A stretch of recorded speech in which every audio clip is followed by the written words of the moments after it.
अर्धापूर तालुक्यात ऊसाच्या फडात भला मोठा अजगर, सर्पमित्रांनी केली यशस्वी सुटका।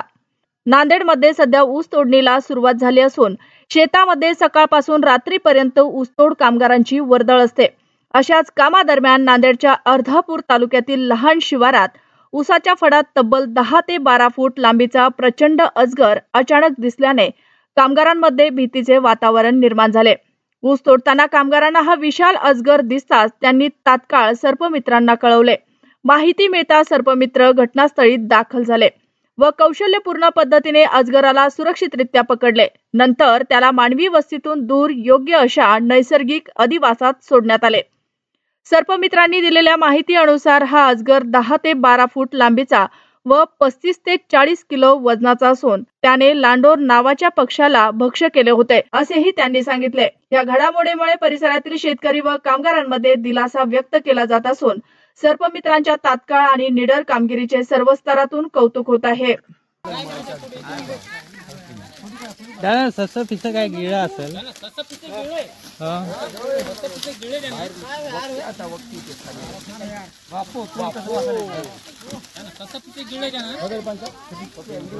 नाही व्हिडिओ पूर्ण चालू तुम्ही आडवा बरोबर घ्या नंतर मला सेंड करा।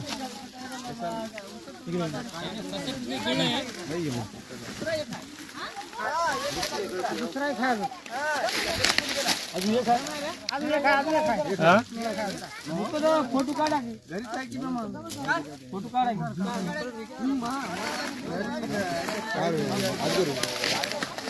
कट करून द्या, कट करा पहिला।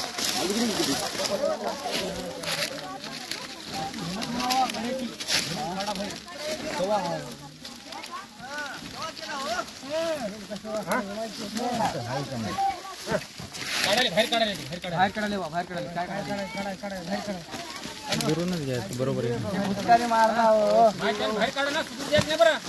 नाही पोत घेऊन या की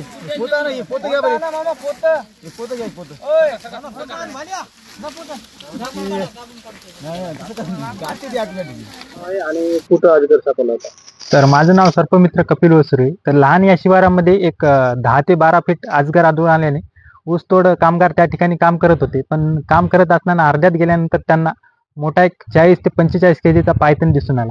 पण त्यांनी त्याच सापाला बघून मला कॉल केला आणि कॉल केल्यानंतर मी लगेच त्या ठिकाणी जाऊन बघितलं तर त्या ठिकाणी भला मोठा हा अजगर एक लांडोरणी या पक्षाला निगळला होता। पण त्याला ज्यावेळेस धरलं आपण त्यावेळेस त्याने तो पक्षी सोडला आणि अटॅक करायच्या मूडमध्ये होता।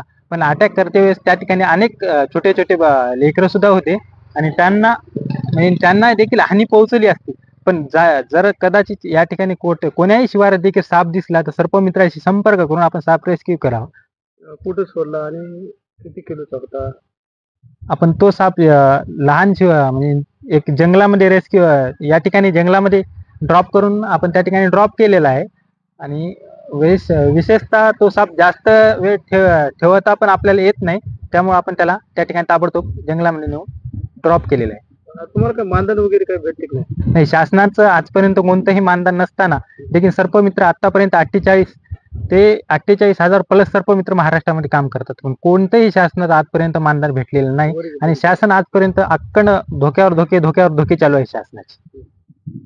अंदाजे किती पकडले आजपर्यंत आम्ही आमचं स्वतःचं काम सोडून आम्ही साप किंवा इतर कोणताही प्राणी आढळून आला असता आम्हाला कॉल आल्यानंतर आम्ही लगेच जातो त्या ठिकाणी। साप किंवा कोणताही प्राणी आम्ही ताबडतोब काबीज करतो आणि जंगलामध्ये नेऊन सोडतो। पण आम्हाला आजपर्यंत एक तर पेट्रोलचा चार्ज पण नसतो आणि आमचा कामाचा पण चार्ज नसतो, तरी पण आम्ही एक म्हणजेच की एक मानव कल्याणासाठी काम करता म्हणून करता। पण शासनाने याची कुठेतरी तर अशी दखल घेऊन सर्पमित्राला प्राणी मित्राला कुठेतरी मदत करावा अशी अपेक्षित आहे।